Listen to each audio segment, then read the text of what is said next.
Hi, welcome to KiwaniTalk. My name is Gary Gardner. I'm your host for this episode, brought to you by the people from the Dearborn Kiwanis Club, normally through the fabulous facilities of WDHS at Dearborn High School, my alma mater. However, beginning of the school year, new staff and instructors and studio issues, we are here at the Dearborn Administrative Center, so thank you to the city, CCD TV, for letting us come in here. We are talking about something not mundane, something exciting, something that people want to do, travel. I've been fortunate enough to my life to be able, I've been around the world, I've lived overseas for a number of years, and now that I'm talking to our guest, I want to get back on that plane and go somewhere. But before I can do that, I need to introduce you to Joe DiFranco from Corporate Travel. Thank you, Joe. Very good. Good evening, Gary. Thank you for having me. Thank you for having it. So, Corporate Travel, Joe DiFranco, how did you get involved with Corporate Travel? Right. Well, it's a family business, and having the name Joe DiFranco oftentimes gets me in a little trouble because we'll get people calling, thinking they're calling for my dad. My dad was the founder of the company. His name is also Joe. He's a longtime Dearborn resident. Was actually a teacher at Corporate Travel, or in Dearborn Public Schools, and started Corporate Travel way back in the '60s. So I myself graduated from college and worked right here in Dearborn, where I was born and raised, for Ford Motor before joining the family company about 6 years ago now. So, Corporate Travel, if I'm thinking about it, I'm a civilian looking for travel plans. Corporate Travel, not for me. What's in a name? Right. Well, it can be a misnomer, and at times it perhaps has been detrimental. But the reason for the name Corporate Travel is that when my dad was running group tours, largely for Dearborn and Dearborn Public Schools at the time, there were a lot of fly-by-night companies that were, in effect, stranding students overseas. And what would happen is the travel industry was getting a pretty negative name. And so to make his company seem a little bit more above the rest and a little bit more official, he named the company Corporate Travel. But it is a misnomer to a degree, because although we do corporate ticketing for small to mid-sized companies, we do an awful lot of other full-service travel provisions as well. So you have Corporate Travel. We do. And what does Corporate Travel do besides sell tickets, or what do you? Right. How does it work? So there's a couple different divisions all under one roof. We have about 65 employees now, broken up into several divisions. One of the main things we do is group tours. So that would include primarily faith-based tours. So what we might call religious pilgrimages, places, the Holy Land, for example. Western Europe is another popular destination for faith-based tours. We do a lot of performance tours. So these would not be tours where individuals are going to watch performances, but rather to participate. So if you can think of church choirs, maybe secular choirs, the Dearborn Symphony, for example, groups like that will want to go perform domestically or abroad, places like Carnegie Hall, the Basilicas of Rome, that kind of thing. We'll produce those group tours. Certainly educational tours, that being near and dear to our hearts because my dad was an educator. We do the sweet spot being 8th grade trips, if you think of the motor coach tours to Washington, D.C., maybe New York, Chicago, anything a teacher wants to put into the curriculum. And then one of the main divisions that we have as well is the one which I manage, and that is the leisure, luxury leisure travel division. So these would not be so much trips for groups, but individuals, maybe couples, small families. Generational travel is very big now, so you have grandparents who have the time and affordability to take their children and their grandchildren on trips. So there's a lot going on in that arena. Even singles travel is very, very hot in the market right now. So those are the things that I work with.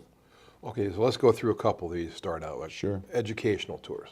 Yes. High school tours, grade school tours, Yep. college tours. All the above. The sweet spot per the numbers, Gary, would be junior high. Most of those, though not exclusively domestic, are primarily domestic. So that means the charter business is not quite what it was in the airline industry. So a lot of these are motor coach tours. If a teacher, for example, teaches a drama club and there happens to be a particular symposium or something very specific like that in Manhattan, maybe a Broadway symposium, we'll make it possible for that teacher to take her students to Manhattan, stay on Manhattan, tour Manhattan, but also participate in a lot of those offerings. Same type of thing in Chicago, and certainly Washington, D.C. with civics classes and social studies classes. I remember when I was young, we went over to Stratford, Ontario. Yes, A little more difficult now with the border issues. Yeah, and in fact, Toronto also used to be a very big destination with, you know, some Broadway and off-Broadway productions there. And with the dollar exchange, it used to be much more highlighted. Although we still do send a fair amount of folks over there. So if a person, well, let's start doing this now, is watching and there are 42 cities to get to see us, they want to call. What's the phone number? Phone number is easy to remember. It's a 313 area code, and the number is 565-8888. 565-8888. And that'll get you to us. Yes, sir. And you have a website too. We do. It's www.cts for corporate travel service, central, it's all one word, ctscentral.net. And that'll get you to the website and you can navigate through and make all the contacts that you have. Absolutely. And you'll see all the links to our individual divisions that I just spoke of. Absolutely. So how do you wrangle a whole bunch of 8th graders? And you guys, do you have the staff from the schools do it? What services do you provide to make sure that the experience is safe, informative, and what kind of equipment do you use? Yeah, it's a great question because there is clearly an awful lot of coordination, especially when you're dealing with 12-year-olds. But in any respect, a group that big requires a lot of homework beforehand and then certainly a lot of administration while the trip's underway. At corporate travel, we always send what we call tour managers.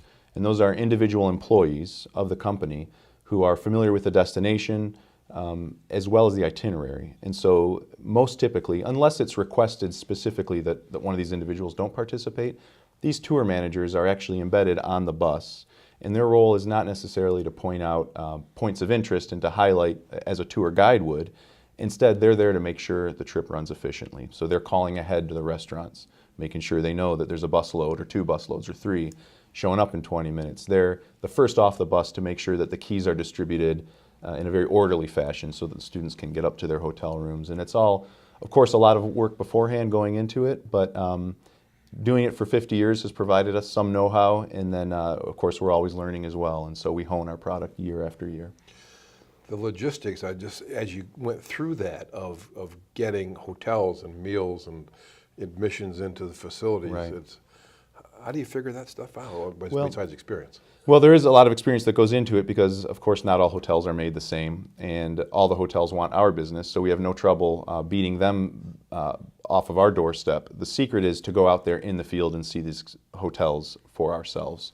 I could say the same thing for motor coach companies. There's an awful lot out there, but we have the luxury, I should say, of going out there and meeting with the actual coach owners, but not just in a boardroom or in an office.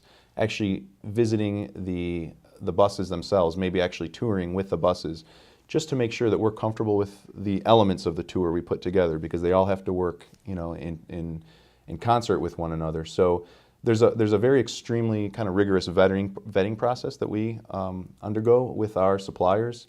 And some fall off the list sometimes, and others are always added. So there's no, there's no specific formula. We're always kind of honing it and making sure that the different pieces meld together nicely.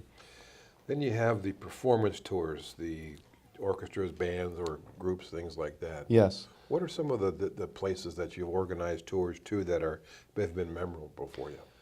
For trips that I've attended, certainly Carnegie Hall. You know, getting there is not easy.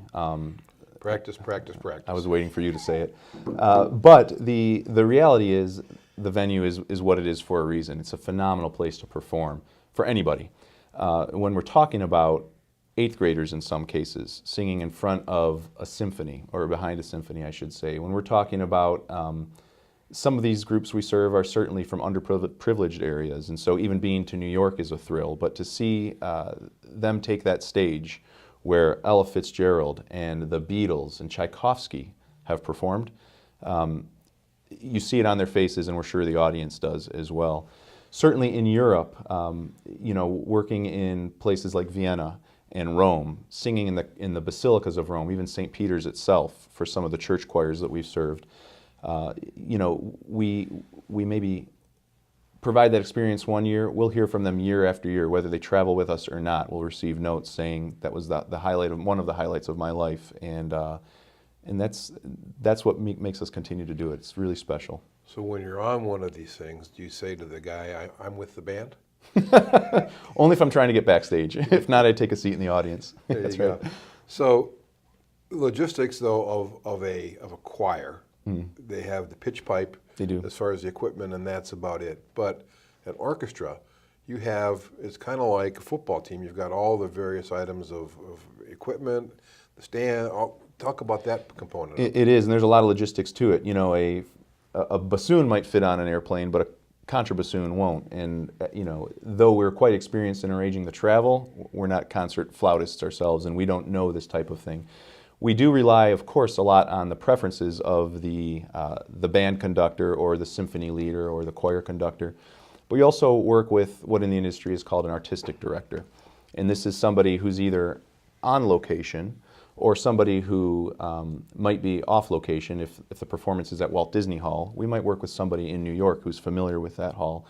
But in terms of logistics of getting things there, it really has to do with the relationships we have with the airlines. Some cases motor coach for sure, but there are oftentimes times when individual airlines won't allow this type of thing, but because of the relationship we have, we're able to ensure that maybe it requires sending instruments there ahead of time, but we'll make sure it happens one way or the other, and that's part of the homework we have to do.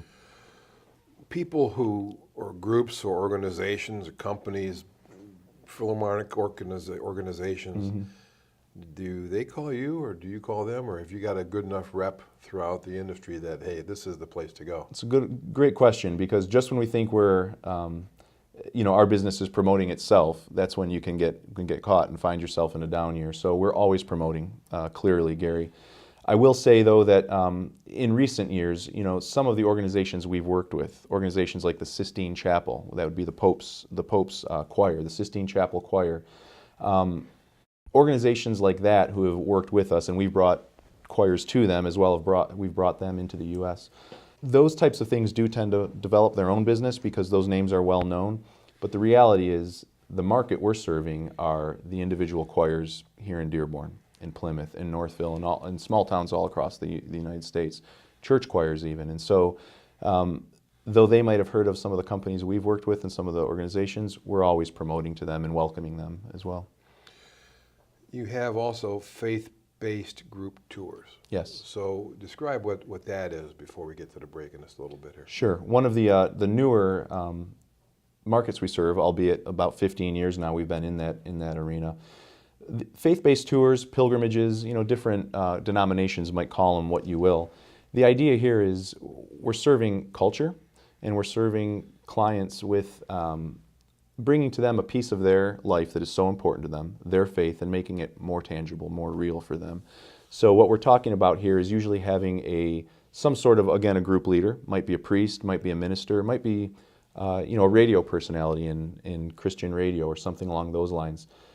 Any one person or entity that has individuals who would want to travel with him or her or them, we take them on site, on location, some of these biblical sites, whether it be in Rome or in Greece, certainly easy to get there by cruise ship nowadays, and certainly in the Holy Land itself. And we basically open up the Bible, is the way I would say it, and allow them to then experience this part of their life, which is so important, in an entirely different way.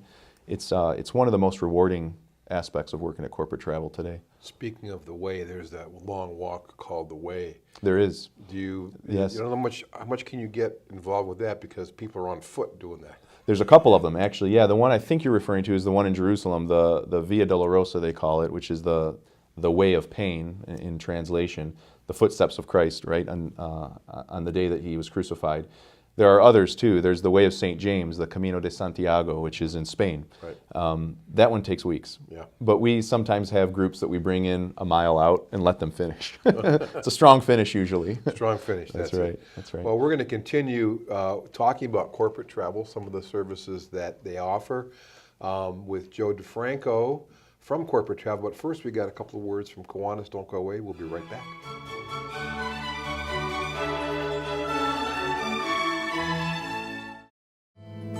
Who is a kid? Well, that's a kid. And another. Look, a gaggle of them. Or is it a herd? Litter? Pride. But what about her? Tell her she's not a kid. Or him. So how do we tell who is a kid? Height? Age, maybe. But some of us have to grow up faster than others. A kid. A kid. A kid wants to make the world better. And one day, he just might. Is a kid fearless? Vulnerable? Strong? Nervous? Yes. Yes. Yes. Yes. Kiwanis is 600,000 kids at heart doing all the little and big things it takes to help children around the world. Because kids need Kiwanis. All of them.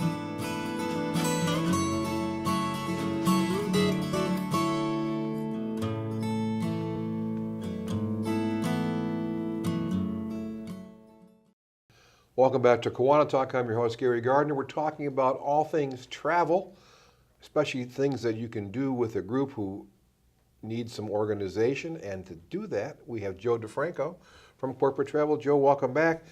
Theme cruises, cruises in general. Yes. It seems that being at sea is a much more popular thing than it ever was. The industry is not slowing down, Gary, that's for sure. We have, when we refer to theme cruises, what we're talking about there are cruises that, exactly that, they have a theme. And that could be, it could be musical in nature. It could be sports memorabilia, sports stars. Any type of a theme translates very well to the open seas, and the reason is that it's a floating convention center with so much more. So we have a division at Corporate Travel that does exactly that, handles theme cruises. These are typically full ship charters where we will work with any client that that would like to travel in that way, and we'll help broker with the cruise line to make that a reality. So what we're talking about is maybe it's a sports star who has a following and he's coming up upon a particular anniversary or something like that. What plays very well is performance. And so with music especially, there are so many genres out there, obviously, that anything floats, no pun intended. So we'll work with stars of yesteryear. It could be a country music cruise from the country western days, the 1950s and 60s. Whatever floats your boat. Oh, that's right.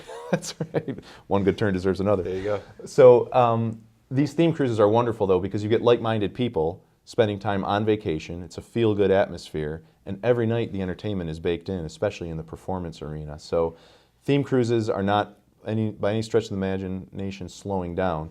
Sometimes it's a full ship charter, an entire sailing for a week on Royal Caribbean or Celebrity or one of our partners.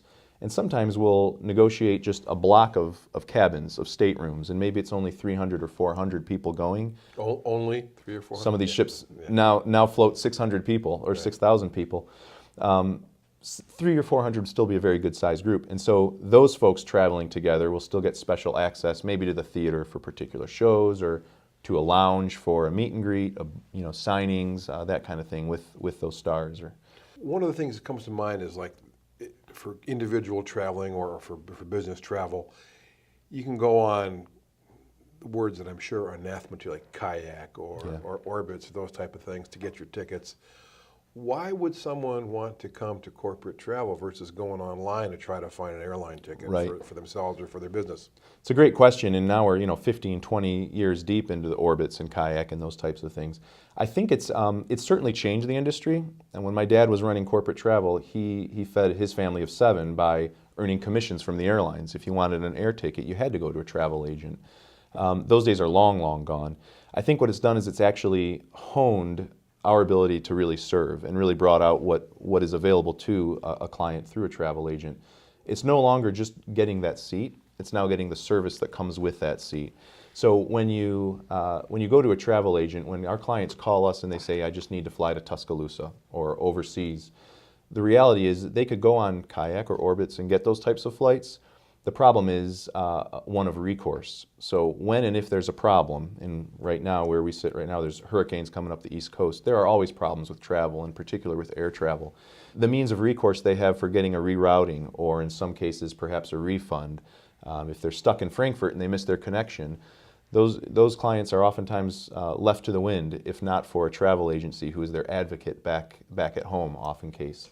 So that's the service that we're able to provide is really where the value is made. And the reality is we receive no commissions from airlines anymore anyway. And so it's a very low margin business, but it's a pleasurable one because we know that we're absolutely adding to that client's experience.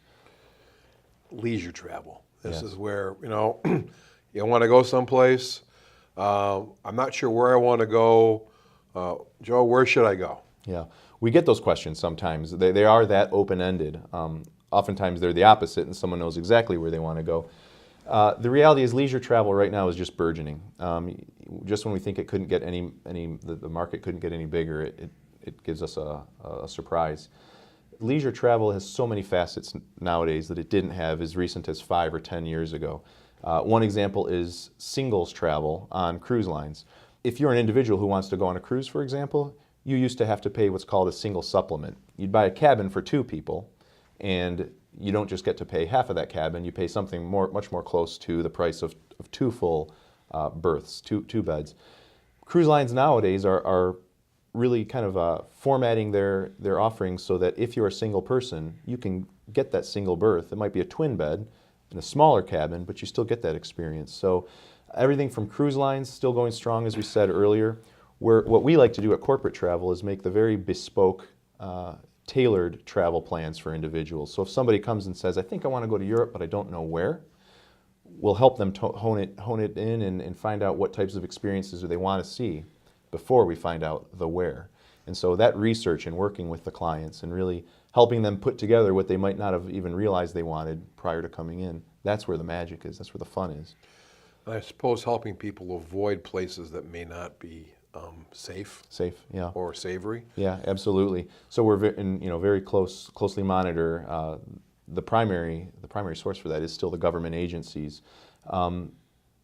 Egypt is one that comes to mind. A couple years ago, short years ago, with the Arab Spring that was happening in North Africa, Egypt was kind of off the beaten path for a lot of folks, and they didn't want to go there. Things change very quickly. Egypt is very, very safe. We do send a lot of people to the Holy Land, as we talked about earlier. A lot of folks think, well, with the turmoil that's kind of been omnipresent there for the last 50, 60 years, it's not safe. And of course, statistics seldom lie, and statistically, it's a very safe and wonderful place. So we're always sensitive to individuals' concerns, but we work with them and provide them the facts and help them make the decision. Are there particularly places that you like to send people to, like in Europe? Yeah, and it depends on when, what time of year, what's going on. Right now we have some really great offerings. We're coming up on the Christmas season. We have a particular trip called Advent in Italy, and Advent in Rome, actually. And Rome is so popular for the summer months. It's also so expensive. And so what we've been able to negotiate are some really, really good pricing options for $1,400. We're taking individuals to Rome to spend 6 nights in Rome, receiving the exact same experiences that others might pay twice as much for. There's a particular trip we're putting together. It departs, I believe it's December 3rd. It's 6 nights, and you experience everything that a city like Rome, the Eternal City, has to offer only at one time in the year. So certainly St. Peter's Basilica private tour, the Vatican museums, a Sistine Chapel private tour, a tour of the 4 major basilicas of Rome, the Colosseum and the Roman Forum, a papal audience on Wednesday, which he does throughout the year. Might even get the chance to shake his hand if one is lucky. $1,400 is an unspoken price. And what does that include? It includes certainly all the accommodations. So the hotels, we've chosen, actually one hotel for this particular trip is right in the center of Rome. You can't beat it. And for groups, oftentimes we'll put them a little bit outside of Rome to meet the price point. This time of year and with our negotiating power, we haven't had to do that. So it includes accommodations, several meals, the tickets, and the cost of the guide, the private guide for everything I just mentioned is included. It's a fantastic value. Air right now is pricing very, very low as well. So as a total package, easily 50% off what that might cost you in the month of June or July. How about Germany? If people want to go there. Germany's becoming more and more popular, especially, as I said, this time of year. There's something that something that the Germans do called the Christkindl market, the Christmas market. It's kind of a foreign concept to us here in the U.S. They do it a little bit in downtown Detroit, or they try to anyway, and I suppose they succeed. But in Germany, particularly southern Germany and Bavaria, there are these plazas that they transform into Christmas wonderlands in the real sense. Everything from specialty foods, roasted almonds. We have a tour that takes individuals starting in Frankfurt down through Munich, through Bavaria, and actually into Austria. And aside from doing day trips and day touring, every evening they're spending, just about every evening, in a new city, in a new one of these Christmas markets, where when you talk about Christmas cheer, it doesn't come any better than the place that was the birth of the Christmas tree. It's like going to Bronner's every day. Yeah, every day, with better food and and better accommodations, And perhaps. we're down our last couple minutes. Sure. Family spring break cruises. Yeah, very, very popular right now. There is a one in particular that we're doing with Royal Caribbean. It's on the Symphony of the Seas. It will be, and I say will be because it hasn't been launched yet, it will be, the beginning of next year, the biggest cruise ship afloat. Almost 6,000 individuals, 2,700 cabins. Most cruise ships are 7 or 8 stories high, decks high. This one is 18. And it's particularly excellent for families. So when you think spring break, sometimes you think wild hooligans. This wouldn't be that experience. This ship is made for spring break families of all ages. There's certainly the fine dining. There's also the 18-deck water slide. There's the wave pool. There's a zip line that runs from one corner of the ship to the other. There's so much to do. I myself am traveling with 32 family members on that ship, or on a similar ship this Christmas. So that one is out brand new next spring, and we've negotiated a block of cabins so that we're able to get them about $400 to $500 cheaper than the current published rate. So for families looking to travel over Easter, maybe those with kids in parochial schools, with the Easter break, this would play very, very well. You're going to be at Orbitz every time on that. Yes, we will. We will. And you have a travel night at your office in Northville. We do, and that's coming up very soon, just about a month from now. We've partnered with Rocky Mountaineer, which is a luxury, similar to a cruise experience, but in a totally different arena where you're getting luxury service while traveling through the mountains. It's a luxury train with 5-star accommodations every night in places like Whistler and Banff. So Rocky Mountaineer is coming along with our partners at Royal Caribbean to our office in Northville, and all are welcome to attend at 2 p.m. and 7 p.m. October 24th, and we'll hear more from them about those And experiences. the phone number real quick Sure, is? 313-565-8888. And CTS? Central.net, www.ctscentral.net. Joe DiFranco from Corporate Travel. I want to go someplace. Please come with us, Gary. We'd love to My have pleasure. you. Thank you very so much. much. Thank you for watching KiwaniTalk. Get out there, travel, see the world, and do it with Corporate Travel. Thank you. Bye-bye.